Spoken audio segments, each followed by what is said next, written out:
Hello. We're just going to continue our MPJE review. Now we're going to be focusing on controlled substances. This is a little snapshot of what controlled substances are. We know that depending on the schedule that a controlled substance is, ranging from 1 through 5, 1 being there's no medical use, having high safety and high abuse potential, to Schedule 2 that have high abuse potential but have a medical use, and Schedule 3 having less abuse potential as Schedule 2.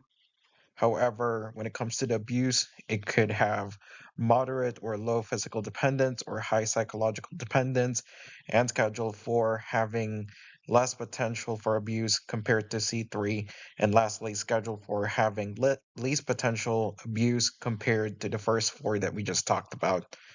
So, essentially, these schedules vary also depending on the state that you're in. So, for instance, in North Carolina, we know that human corticogonadotropin hormone, or HCG, is considered Schedule 3. However, in federal law, it doesn't say that. So, it's important to know the odd ones on your state and choose the ones that are the strictest. But these are like some of the examples of Schedule 1. So Schedule 1, some of the examples is heroin, ecstasy, and LSD. Schedule 2 typically are your opioids such as morphine, codeine, amphetamines. Schedule 3 are very specific, such as the codeine, as they talked about here, such as those with less than 90 milligrams of codeine per dosage unit, such as found in acetaminophen and codeine. Some oddballs, such as dronabinol, anabolic steroids, and ketamine. And Schedule 4 typically are your benzos. And Schedule 5, lastly, are something like Robitussin AC, Phenergan, with codeine, and Lyrica or pregabalin. Before we go into depth talking about some of the record keeping and inventory requirements, I think it's just good to go over briefly some of the DEA forms. So, DEA Form 41 is the destruction or disposal of controlled substances. We have Form 106 that deals with theft or loss, Form 222, in which it's used to order C2s. Form 222, I forgot to include it on this slide. It's also used for reverse distribution. So, meaning if you want to send an expired mint to then get it disposed to um, into the manufacturer, you have to turn in a Form 222 and also a Form 41 for that. Form 224 is the dispenser registration. Form 224A is the renewal registration for dispensers. Form 224B is a chain pharmacy renewal. Form 363 is the methadone for addiction DEA. This is important because we know that methadone can also be used for pain as well, so it's important to delineate that. And Form 510 is the wholesale distribution of scheduled listed chemical products, or basically Sudafed or pseudoephedrine, in which we're not going to be talking about in this presentation. So, who can prescribe controlled substances?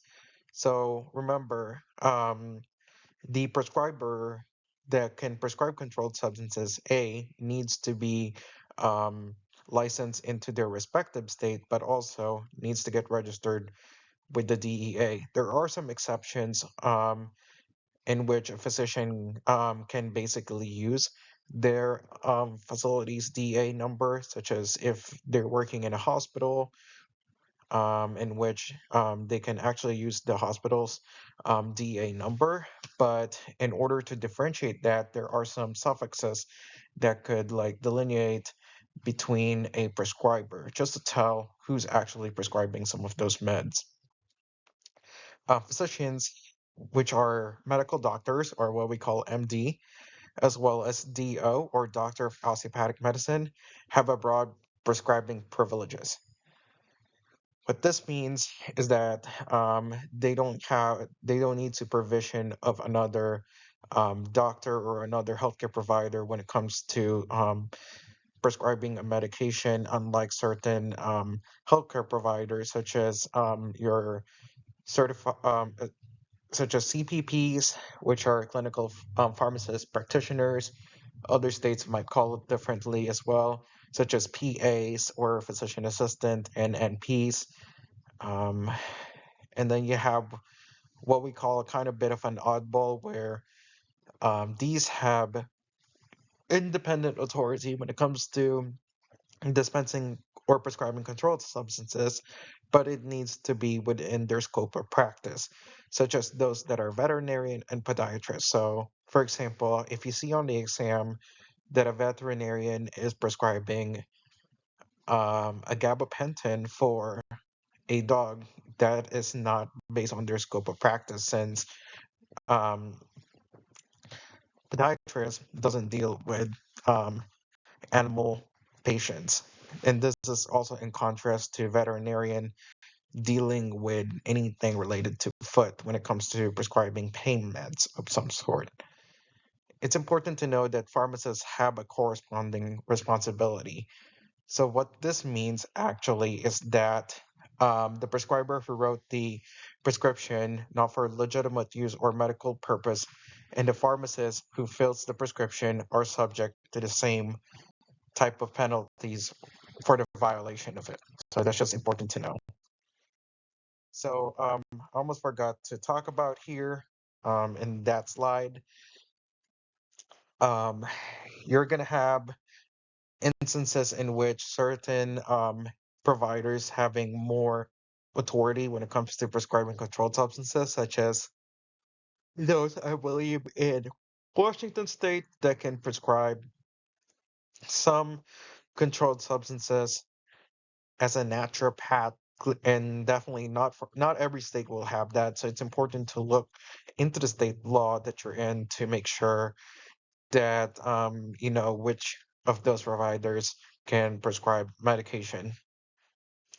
This one, it looks like a busy slide, but we're going to talk about this. So as you can see on the upper right hand, this FH2567893, this is an example of a DEA number.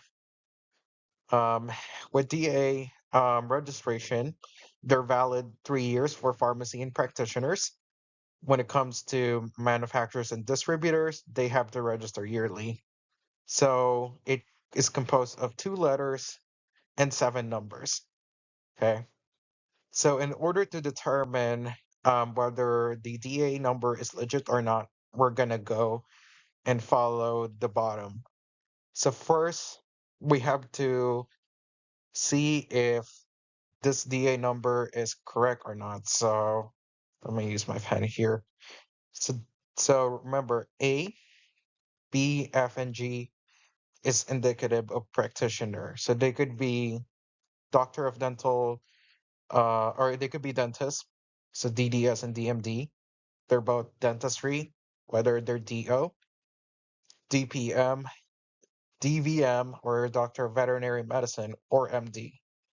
So as you all can see here, this is an F, right? So it could fall into this practitioner being a doctor, a dentist, or it could be a medical doctor, whether it's DO or MD, or it could be a podiatrist or veterinarian. So it doesn't really give us a lot of information what this DA number is. However, if I were to replace this F into M, this is mid-level. So mid-level, remember, are your NPs, your PA, or your CPPs. Actually, ODs aren't really mid-level, actually. So let me just delete that one. And if I were to replace this, however, with an R or P, so this would be P and R, it could indicate that a person is a manufacturer, distributor, research, or analytical lab. Okay. Um, Next.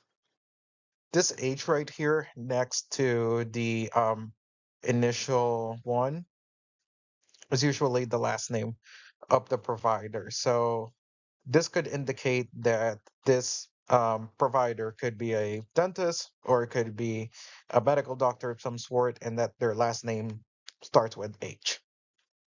Now let's go to these 7 numbers right here, this 2567893. In order to determine if they're legit or not, we have to follow this stuff right here. First, we're going to add 1, 3, and 5 digits. So I'm going to use a color code here just to indicate which ones are 1, which ones are 3s, and which ones are whatnot. Okay? So this is 1, 2, 3, 4, 5, 6, and 7, right? So just like what they said, let's add the first and the 3 and 5 digits. So the first one is 2, so we're going to do 2 here, plus your 3, your third one, which is 6, and then your fifth one is 8.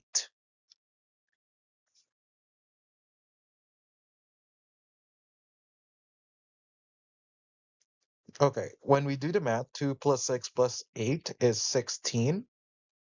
That's important.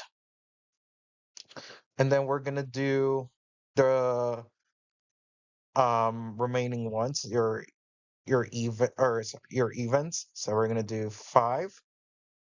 So I'm just going to put it to square just so y'all can tell. 5. I can't write this one down. 5 plus 7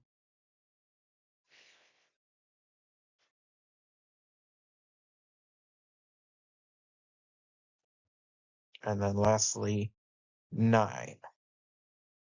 Right, so this is your 6th one. So 5 plus 7 plus 9, it's let me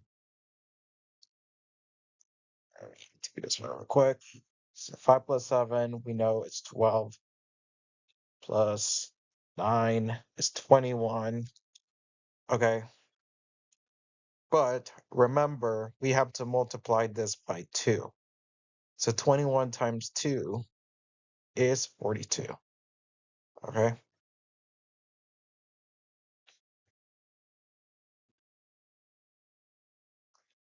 Okay. Step 3 here said that we have to add the two totals together. So the total for step 1, or the total for year 1, 3, and 5 comes from step 2, and the total from step 3 is the one where we have to add everything together. Oh, sorry, is the one that is multiplied by 2. So to determine the last digit, whether it's legit or not, we have to add 16 plus 42. So 16 plus 42, 6 plus there's 8, 1 plus 4 is 5, so it's 58. And then on the check part, we have to look at the last digit of the total. So the last digit here is the 8, and it should match up with your 7th, your last number of your DA number.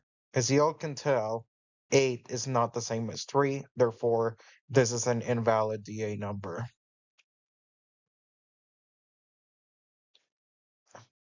So, in recap, to go over your DA number, let's do this one again. If it's A, B, F, and G on your first letter, that is a practitioner. These are typically your independent practitioners, such as your dentist, your medical doctor, and your DO, your vet, and your podiatrist.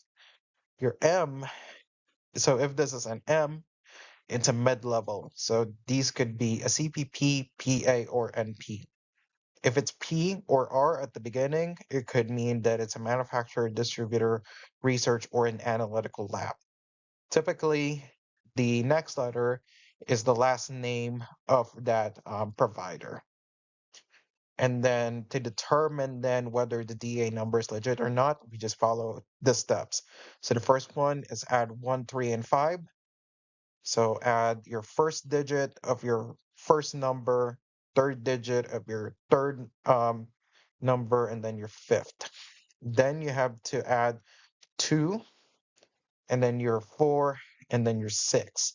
Then you have to multiply that by 2, add everything up together, and then whatever the last digit is, once you add everything up, if it matches with this, it is a valid DA number. All right. So we already talked about Schedule 2 being having a high psychological and physical abuse. This one, we're just going to talk about some of the factoids when it comes to Schedule 2. So with Schedule 2, it can be prescribed in pursuant to a written or electronic prescription. There are some instances where we can actually fax it. We're going to be talking about that a little bit more. So with C2, so remember C2s are your opioids and also some of your ADHD medications, such as your amphetamine derivatives.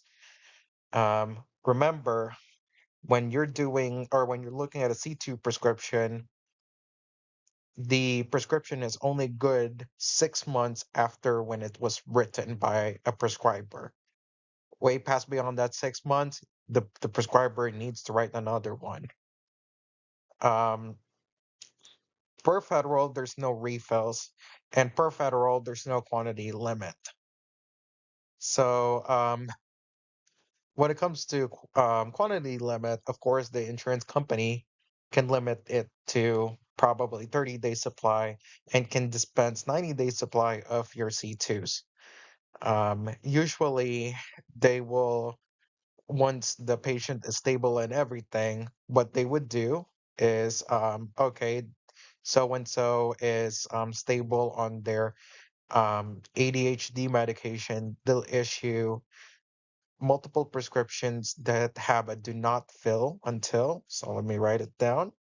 So it should say do not, oh gosh, do not fill until.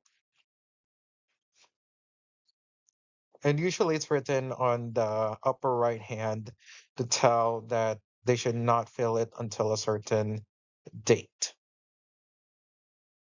Okay. And this is only limited within 90-day supply. So this one is only good for a 90-day supply. So just remember that.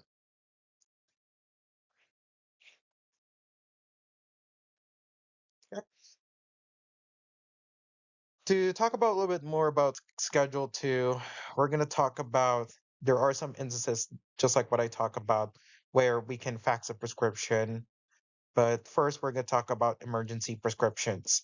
So remember, when it comes to emergency prescriptions, the purpose here or the thing about here is that the doctor has to personally call the pharmacy for an emergency fill, and it's only limited to what is known as an emergency day supply.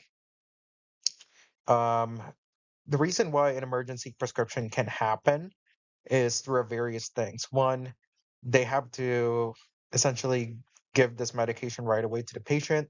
There's no alternative, and that the doctor or the prescriber cannot write this prescription way ahead of time. So, in order to sort of like give a little bit of not really like a leeway, but give a little bit of to solve this problem, is essentially they have to call in the pharmacy, write down some of the necessary things that are required in prescriptions. So of course, the name of the drug, the quantity of the drug, um, the directions of the drug, who prescribed the drug, the NPI or the DA of the person that prescribes the drug, and so on and so forth. And basically, the pharmacists, they have to do what is known as a hard copy of it. So they'll have to write it in a prescription pad, and here they would basically just write all the necessary information just as the one that I talked about. Then it needs to get delivered, or sorry, then it needs to get signed by the doctor that authorize this emergency prescription and it must be delivered within 7 days into the pharmacy. So of note, if the prescriber couldn't postmark it within 7 days through mail, they can actually do also an electronic as well, which is also good in this instance. There are some instances in which a partial fill is good for your um, prescriptions. These are like typically 3 instances. So your 3 instances here is if the patient is in a long-term care facility, if the patient is a hospice patient, and then lastly, if they have to make a compounded medication that is C2, sub-Q, IM, IV, or intraspinal. So it's really important that if it's an emergency use, LTC, or hospice, which we're going to talk about some of the things that needs to be in there, needs to get annotated. And then if the partial is also good, if the patient could not afford the medication, because remember, just like what I talk about, insurance company for the most part will only allow 30-day supply. And if we go past beyond that, even though there is clearly a quantity that is listed there, then they can do a partial that is limited to 30-day supply. Okay, schedule 3 to 4, or sorry, schedule 3 to 5, my bad. This one can be dispensed by written, fax, electronic, or verbal orders. It doesn't matter. So the verbal prescription here must be taken by a pharmacist. This is according to the DA manual. Although a pharmacist intern can do 3 to 4, but the book, which is the DA manual, has stated it needs to be done by 2 licensed pharmacists. Um, it needs to be written, and a fax prescription must be signed by a physician. When it comes to refills, these are like some of the important things to know. If it's Schedule 3 and Schedule 4, it's only good for 6 months after when it was written, or 5 times, whichever is the earliest. So, for example, if you filled lyric, yeah, Lyrica. Sorry, this would be a bad example. So, for instance, if you prescribe Dayvigo for narcolepsy, I believe, um, it's only good for 6 months when it was written. Or if you keep feeling Dayvigo from CVS to another CVS, it's only good for 5 times. We're gonna explain more of what's when it comes to transfer and all that stuff in the next subsequent slides. And then for C5, there's no expiration date and no limit on the number of refills. Okay, so transferring controlled substances. So this is really important. You cannot transfer a C2 prescription. You cannot do that. C3, C4, and C5 prescriptions can be transferred at a one-time basis for refills and must be filled at the original pharmacy once. There's an instance that, like what I talked about, you can basically do it multiple times if a pharmacy had a shared system. So in this instances, it's usually between CVS stores in this instance, or if you're filling it in Walmart, any Walmart that you're in, you can actually do that. But remember, it's a one-time basis once you go from one store and into a different store, such as going from Walgreens to CVS. And it needs to be communicated between 2 licensed pharmacists only, and you need to transfer on-file prescription and must only be done electronically. Okay. So there are some instances that a C2 prescription can be changed. Um, so here's the thing. So if you saw that there's some stuff that is missing on a C2 prescription, Like you don't see any date of issue. You can only add the date of issue. You cannot change it. You can definitely add a patient's address. You can add drug strength, dosage form, drug quantity, and changes made can only be in conjunction with strength and the directions for use.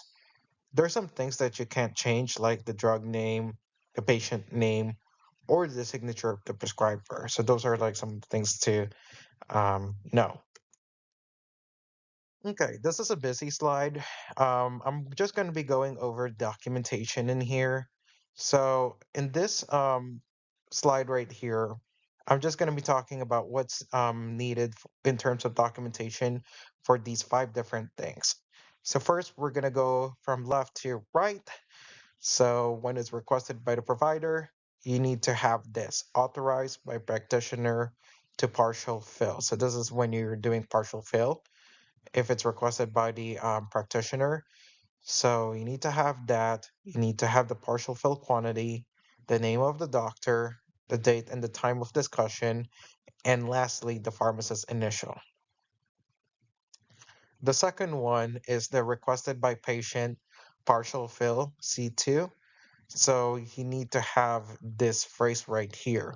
The blank requested partial fill on blank and quantity dispense.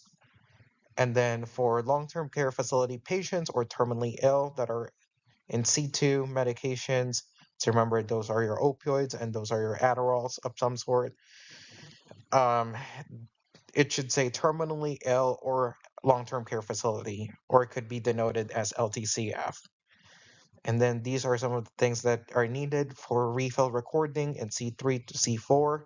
So name and dosage form of CS, date filled or refilled, quantity dispensed, initials of dispensing pharmacist, total number of each refills for each RX. And for every partial filling in C2, it should include the date of partial fill, quantity dispensed, quantity remaining, identification of dispensing pharmacist, in which it could be done in the computerized system or at the back of prescription. Okay, so we are on documentation still.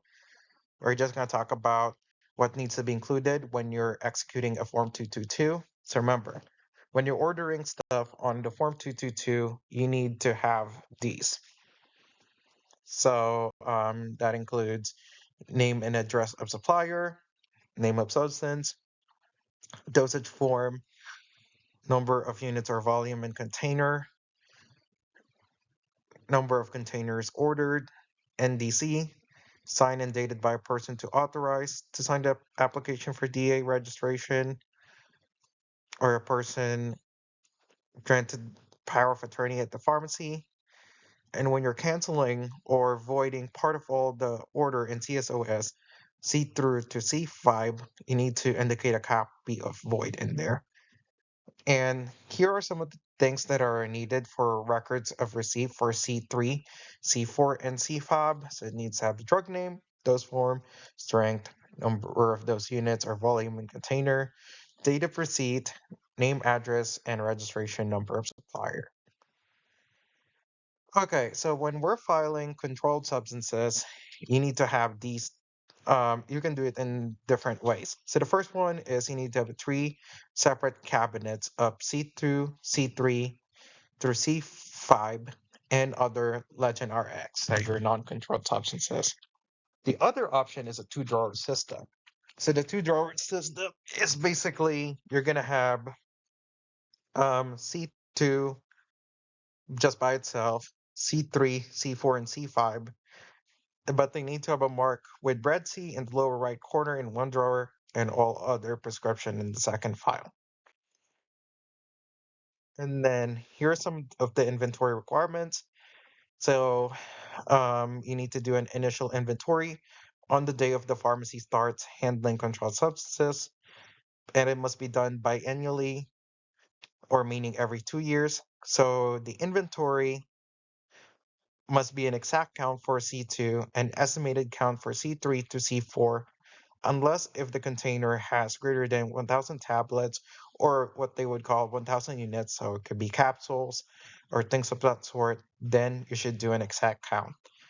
And then you should maintain the record for 2 years. So this record maintaining could be a little bit longer depending on the state that you're in. So it's important to look back at your state law. Okay, when it comes to controlled substance storage, um, it must be stored in a locked cabinet or dispersed throughout inventory to deter theft. And then if there's a significant loss or theft, it must be reported within 1 business day through DEA Form 106.